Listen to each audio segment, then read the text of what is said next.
we're going to use the intercepts. So I'm going to begin by plugging in a 0 for x in my first equation. 4 multiplied by 0 is 0, so it goes away. I have 2y equals 12.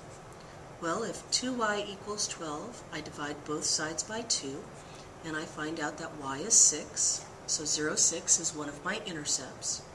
I need to do the same kind of arithmetic, only this time I'm going to plug in 0 for the y. 2 multiplied by 0 is 0, so now I have the equation that 4x equals 12. I'll divide both sides by 4 and get that x equals 3.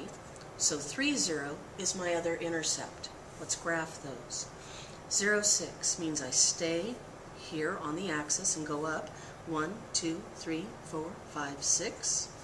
3, 0 means I'm going to go out 3. I'm not going to go up or down. And now I need to use my straight edge, and as carefully as I can,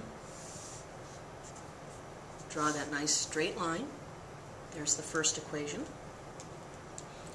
Now I'm going to do the same thing for the second equation, 2x minus y equals 2. Plug in the 0 for the x. 2 multiplied by 0 is 0, so I get that negative y is equal to 2. Remember that that implies there's a negative 1, so I'll divide both sides by negative 1, and y is equal to negative 2.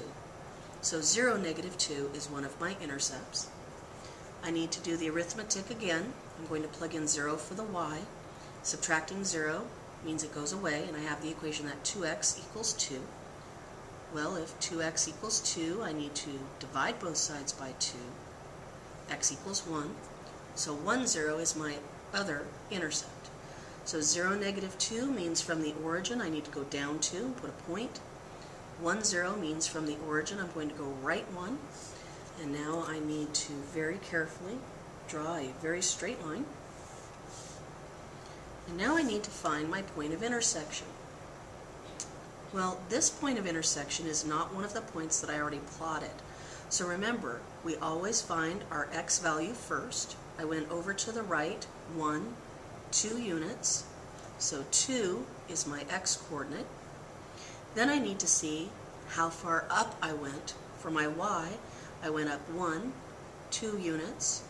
So the point of intersection for this set of simultaneous equations is 2, 2. Now let's work with 2x plus 2y equals 14 and 3x minus y equals positive 9. We're going to graph these using their intercepts. I'm first going to plug in 0 for the x. That means this part goes away. If 2y equals 14, that means I need to divide both sides by 2, and I get that y is 7. So 0, 7 is one of my intercepts. I'm going to do that arithmetic again, but this time I'm going to plug in 0 for the y. 2x equals 14. Well, the only thing that will be different about this math is that instead of a y equals 7, it'll be x equals 7. So 0, 7, and 7, 0. 0, 7 is when I go up 1, 2, 3, 4, 5, 6, 7. 7, 0 is when I go over to the right 1, 2, 3, 4, 5, 6, 7. I'm going to take my straight edge and I'm going to draw this line as carefully as I can, nice and straight. Give it arrowheads so it's really a line. Now let's do the next equation. Again, let's plug in 0 for x. 3 multiplied by 0 goes away. I have negative y equal to 9. Remember, that means there's an invisible negative 1. Let's divide both sides by negative 1, and y is equal to negative 9. So 0, negative 9 is one of my intercepts.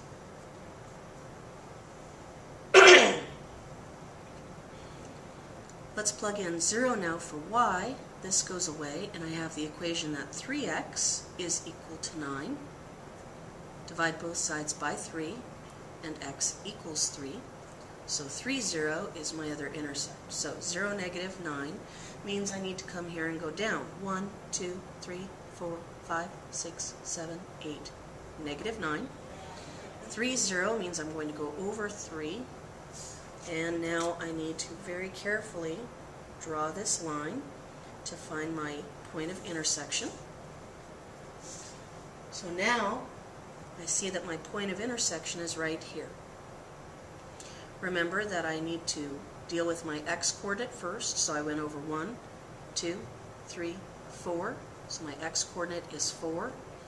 Then I need to find my y-coordinate. I went up a total of 1, 2, 3 units. So 4, 3 is the point of intersection for these simultaneous equations.